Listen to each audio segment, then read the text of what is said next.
NFL draft week is here. So today we are ranking our top quarterbacks in the 2022 NFL draft. Who will Kate have at number one? What about me at number two? All that and more in this episode of Locked On Dynasty Football Podcast. You are Locked On Dynasty Football, part of the Locked On Podcast Network.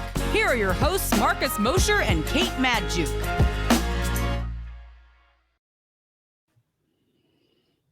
Today's episode is brought to you by BetOnline. BetOnline has you covered this season with more props, odds, and lines than ever before.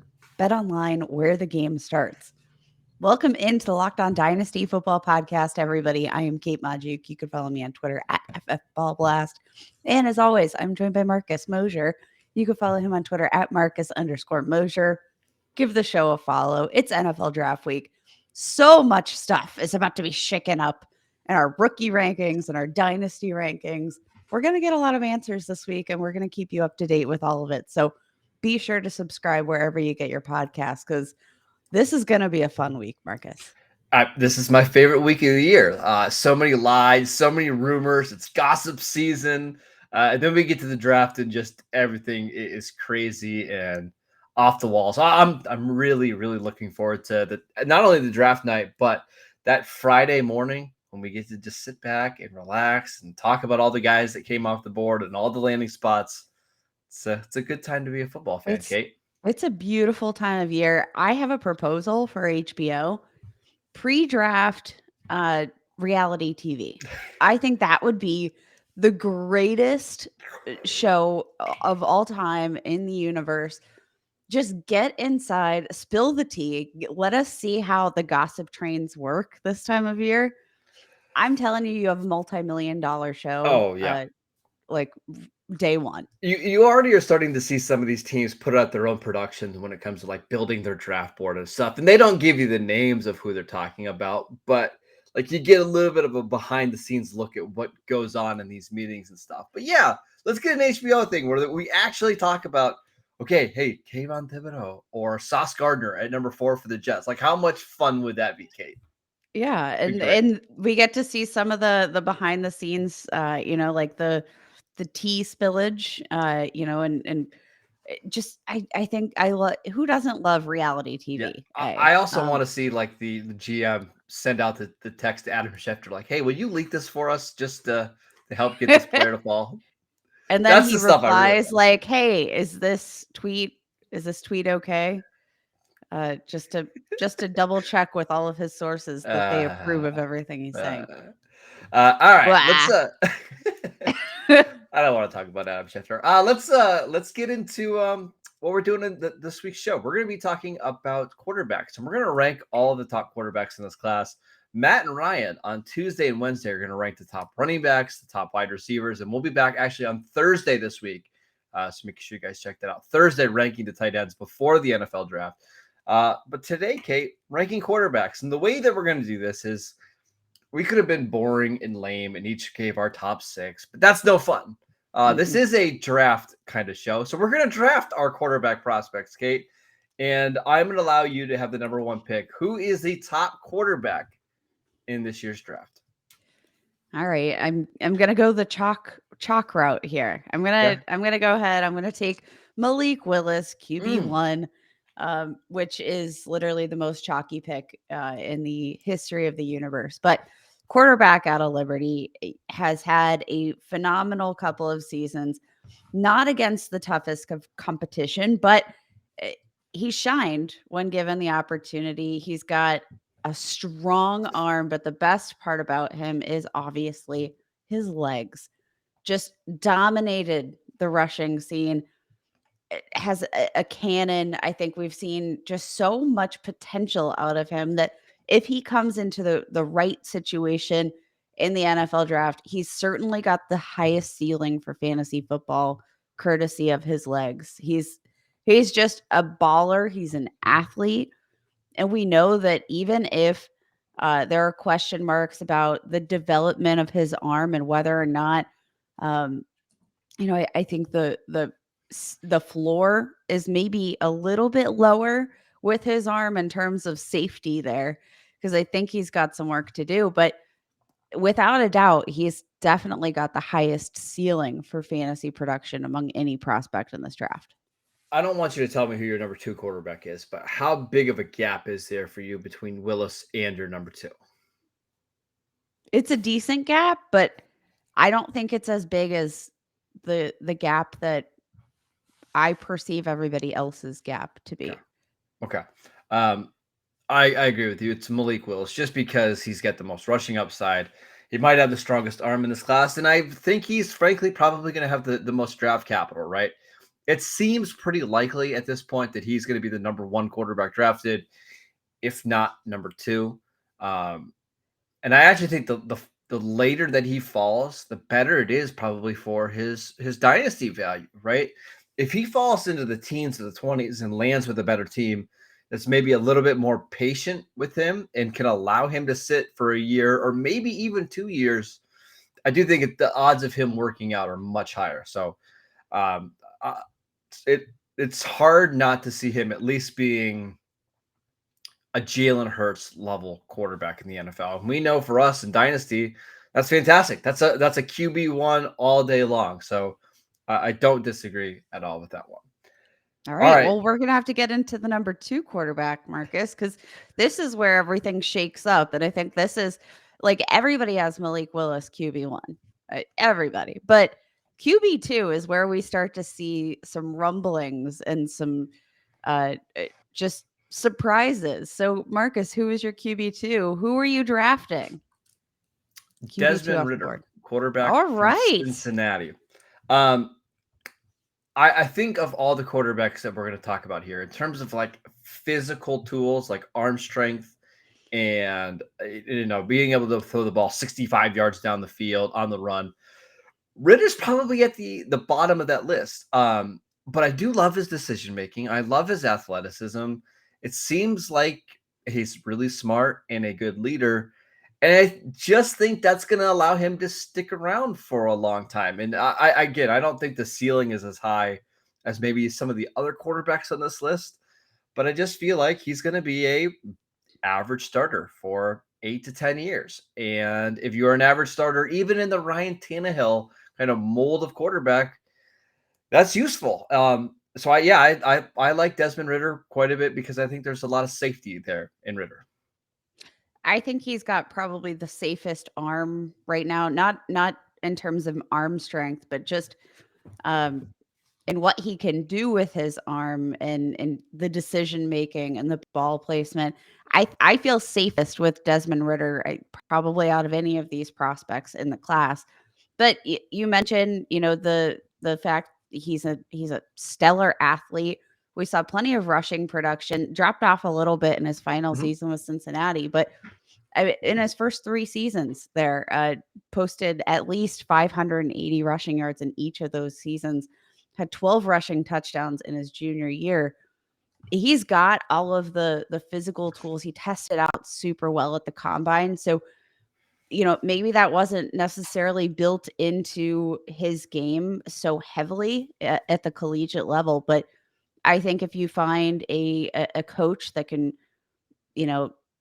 mold their offense into a way that he can showcase some of that athleticism, would be fantastic. But do you think he could be like Jared Goff with a little bit more athleticism? I think that's fair, but I like where Desmond Ridder's at more with his decision making. I don't disagree. I just think he's kind of he's a very linear quarterback, kind of skinny, but I think most of his best stuff comes in the short to intermediate stuff, getting rid of the ball quickly, not taking a lot of sacks. I could just see him, if he gets paired with the right offensive coordinator and the right scheme, putting up, 28 touchdowns, 7 interceptions, 3 or 4 rushing touchdowns. Like something like that seems very attainable. Yeah, absolutely. I think you hit the nail on the head. This was probably where this next quarterback and the guy that I'm about to draft, they're very close neck and neck for me. So Desmond Ridder here, I love that. And I feel like the consensus has leaned towards Matt Corral at the QB2 point. So I like that we're pivoting away from that.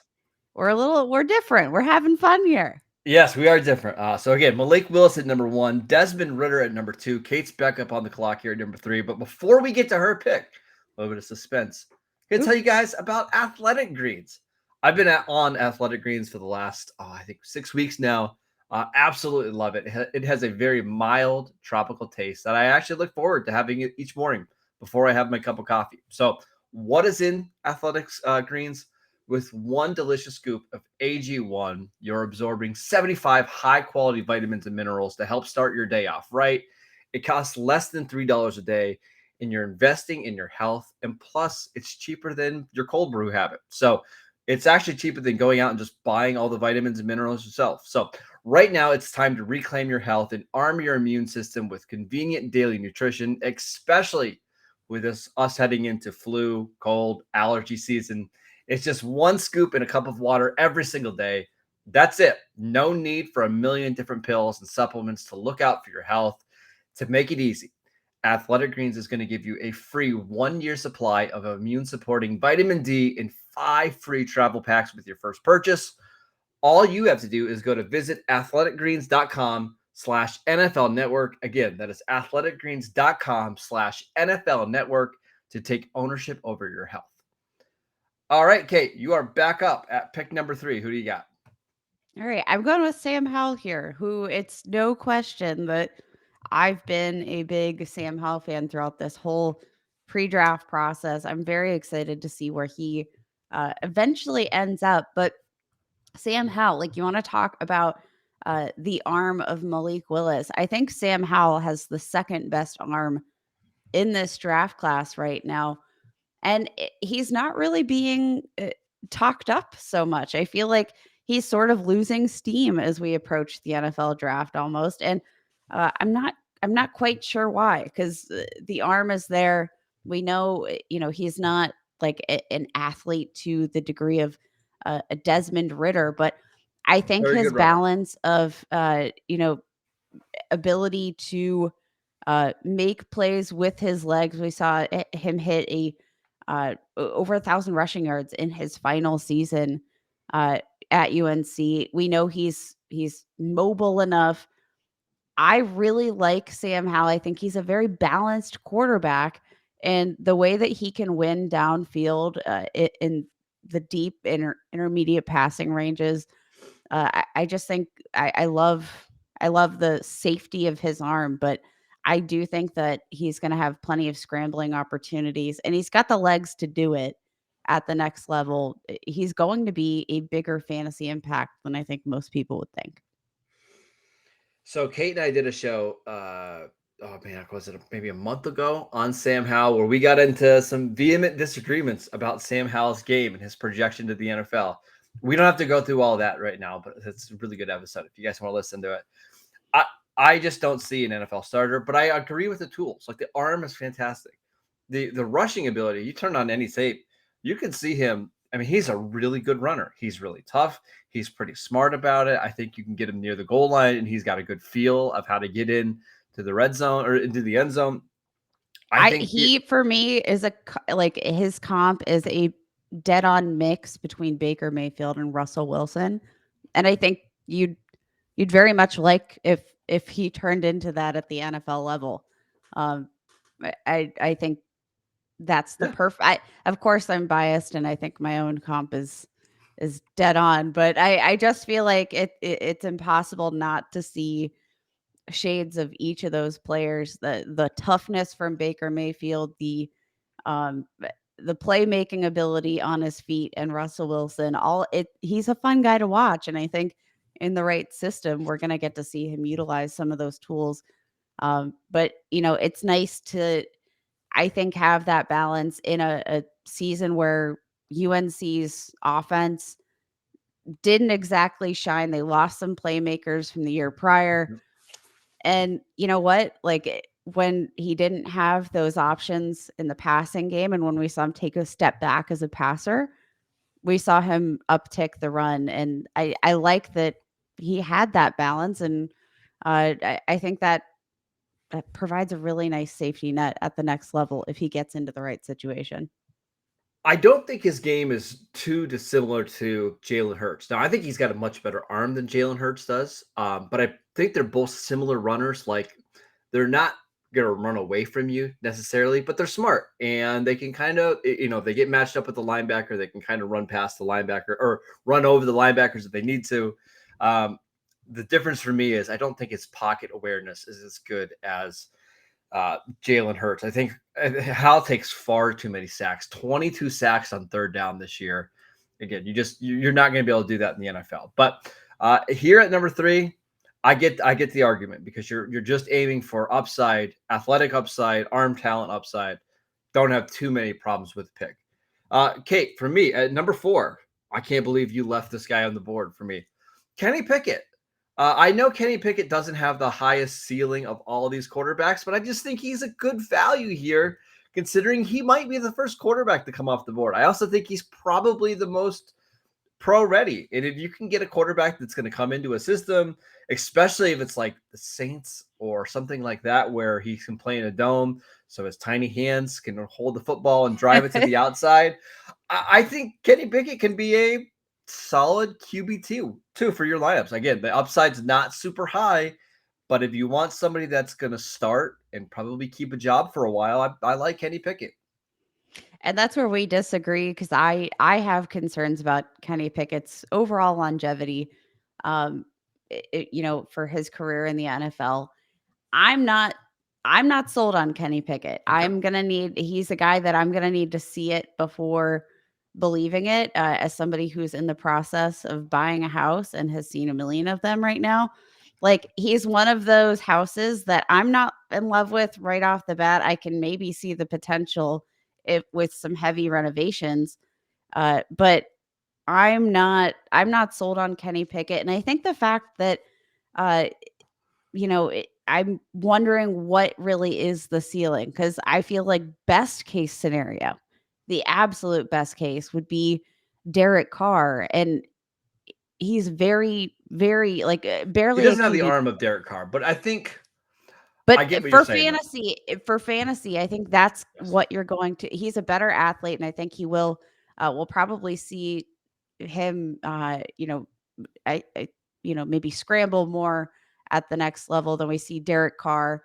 I think he's going to be more useful outside of the pocket than we necessarily see Derek Carr. But for fantasy, I genuinely think that is like best case scenario where you're going to probably see his production fall. It is a Derek Carr, Kirk Cousins range, which, and I think that's the absolute best case scenario. I don't disagree with you. I really don't. I don't see him being a better quarterback than either Kirk Cousins or Derek Carr. But I think there's a good chance that he falls somewhere between the 16th and 20th best quarterback in the NFL. And I'm not talking about dynasty rankings. I'm just saying if you rank out the quarterbacks, the 16th to 20 best. Is that super ideal? No, it's not. But if you can hang around for 8 to 10 years as a average to maybe even slightly below average quarterback, you're going to get a lot of opportunities to play. And again, that has I'm surprised that's itself. How far out you're projecting Kenny Pickett's career. A lot. I'm just surprised, because I just see somebody who's going to be a baseline NFL starter for a while. He'll probably bounce around from a couple teams, at least in my opinion. I don't think he's a franchise, I'm going to carry my team to the Super Bowl kind of quarterback, but he's not going to be so bad that you want to bench him or completely get rid of him and stuff. I just think he's going to be fine. And at QB4, I think that's good value. Yeah. You're just not a Kenny Pickett guy. That's all right. It's fine. It's fine. No. We've got 2 picks left, Kate. Number 5 and number 6. But before we do that, I want to tell you guys about Built Bar. I have a Built Bar around here somewhere. I don't know where I put it. But this time of year, almost everybody has given up on their New Year's resolutions, but not us. We are sticking to ours to eat better thanks to Built Bar. And it's because it's not really all that hard, because Built Bars just taste so good and they're covered in 100% real chocolate. Most Built Bars contain only 130 calories, 4 grams of sugar, 4 net carbs, but get this, 17 grams of protein. Compare that to your average candy bar, and really it's not even a contest because they have 240 calories, 30 grams of sugar and dozens of net carbs. Plus, Built Bar has so many great flavors, including mint brownie, coconut almond. They've got a new peanut butter one that came out this week. I've got double chocolate. There's a cookies and cream one that I really like. Go to built.com and use promo code LOCK15 to get 15% off your next order. Use promo code LOCK15 for 15% off at built.com. All right, Kate, your final pick here at number 5 is Matt Corral. I don't even like Matt Corral, but I do think he can't fall past QB5. And if it were up to me, I would have taken him over Kenny Pickett here. There's a lot of question marks about Matt Corral for me. And I mean, you've got to like his arm, but sometimes he lacks touch that I think he's going to need to wrangle in a bit of that before he makes his next step at the NFL level. There's been questions about maturity. There's a lot of red flags, we don't know what we're really going to get, but he's got arm strength. He's mobile. It combined for over 1,100 rushing yards in his last 2 seasons at Ole Miss. I think he's got lots of traits that we like and lots of traits that can translate to upside, particularly for fantasy football.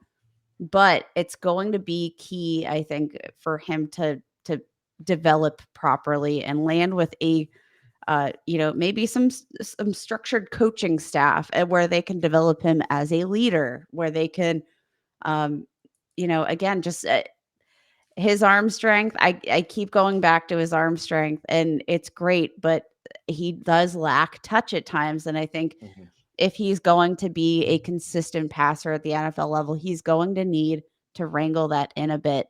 I mean, it feels like all he does is throw lasers, and depending on the system that we're going into, if you're looking at some of those short and intermediate throws, they're just impossible catches for these receivers to make unless Matt Corral can just corral it in a little bit. The tools are really good. He probably has the quickest release in the class. He probably has the strongest or second strongest arm. He's a really good runner. There's just something about him when you watch him that leaves you, I don't know, lukewarm. Wanting more? Right. And it could be he's got the lowest passing grade when pressured in this class. It's a very heavy RPO offense where he's throwing the ball to wide open guys. And if the guy's not open, he's running. His passing numbers on critical downs are not good. I have his passer rating by down right here, and it's not super ideal. Okay, first down 171, fantastic. Second down 164.2.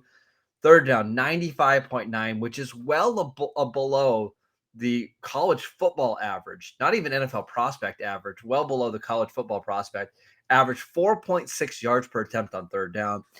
Just seems like whenever there was pressure or whenever there was a big moment in the game, didn't really step up. And I think when you combine that with maybe some off the field concerns, the leadership concerns, I understand why he's falling in the draft. So I would like to see him fall actually to the second round. Maybe go to some place like Indianapolis with Frank Wright. Maybe you go to Atlanta and you sit behind Marcus Mariota. I just think he's somebody that I really don't want to see play at all this year. I wasn't sure if you were going to say this year or if you were just going to say, I don't want to see him play. And I was like, yes, it's rough, but I mean, ranked 5th in terms of, number of screen yards. That it just feel like he wasn't asked to make a lot of super big decisions. Like Desmond Ridder is a guy that I think we saw fantastic things for him in terms of, the offense letting him play things out and make his own decisions and adjusting plays at the line. You didn't see that from Matt Corral. How is this going to translate to NFL? We don't know. But I think he's probably one of the least safe prospects out of this entire group. All right. So I feel like there's a pretty clear top 5 quarterbacks, which is Malik Willis, Desmond Ridder, Sam Howell, Kenny Pickett, Matt Corral. The order can change. We both agree that Malik Willis is the number 1 quarterback in this class, but how you rank those next 4 pretty interchangeable depending whether you want upside or if you're looking for safety. I took some safer guys in Ritter and Pickett. You took Howell and Corral. After that, it's all about what you want. Do you want a guy like Carson Strong at number 6 that, maybe have more in the pocket, throw the ball down the field in the mold of Joe Flacco? If he hits the ceiling, more likely Ryan Mallett if you want a quarterback. That's not where I'm going, Kate. I'm going to go way off the wall here, right? A guy that we haven't even talked about. Skylar Thompson, quarterback from Kansas State. Now, if you haven't seen Skylar Thompson, I get it. There's a pretty good chance that he goes late day 3, maybe even undrafted. But when we're getting to this point in our quarterback rankings, you're shooting for upside. And I kind of think he's got the most upside of any of these other quarterbacks. He was a 5-year starter at Kansas State. He was an amazing runner for a lot of, or especially early on in his career. And you can just put on the tape and watch him against some good defenses like Baylor or LSU from a couple years ago. And you can see him beat those teams and have some incredible games. I just, there's something about him that I like that I think is going to have him stick around for a while. So keep an eye on Skylar Thompson, my 6th rated quarterback in this year's class. Okay. All right. Again, the options here at 6 are not great. Let's just be they're clear. not great, but I thought Carson Strong was probably going to be like an immediate lock in there for you at 6. But I just feel like his upside is so low, and the floor is pretty low too when you consider his injury history and where his knee is at. That's the concern. Definitely is the what is the floor, and especially for when we're evaluating the ceiling again for fantasy football, not always the ceiling for an NFL starter, because there's something very special about a pure pocket passer. But how well does a pure pocket passer translate to fantasy production? Not super well, unless you're Tom Brady, right? And I got a feeling Carson Strong is probably not Tom Brady. Just an inkling. So there you go. We ranked the quarterbacks for the 2022 NFL Draft. I know people are going to be upset about the Skylar Thompson ranking. That's okay. You tell me who you'd rather have there, and I will make fun of your answer as well. So it's not great. Matt and Ryan back on Tuesday and Wednesday to draft and rank the running backs and wide receivers. Kate, you and I back on Thursday to talk about the tight ends, and what a wild tight end class this is. It's certainly something. But enjoy NFL Draft Week. Continue to follow the show at Locked On Dynasty on Twitter. You can download the podcast wherever you get your podcasts. We're also on YouTube. We have shows up every single day, so make sure you guys are looking out for that. Follow Kate at FF Ball Blast. I am at Marcus _Mosher. Enjoy Draft Week. We'll see you guys back here on Thursday.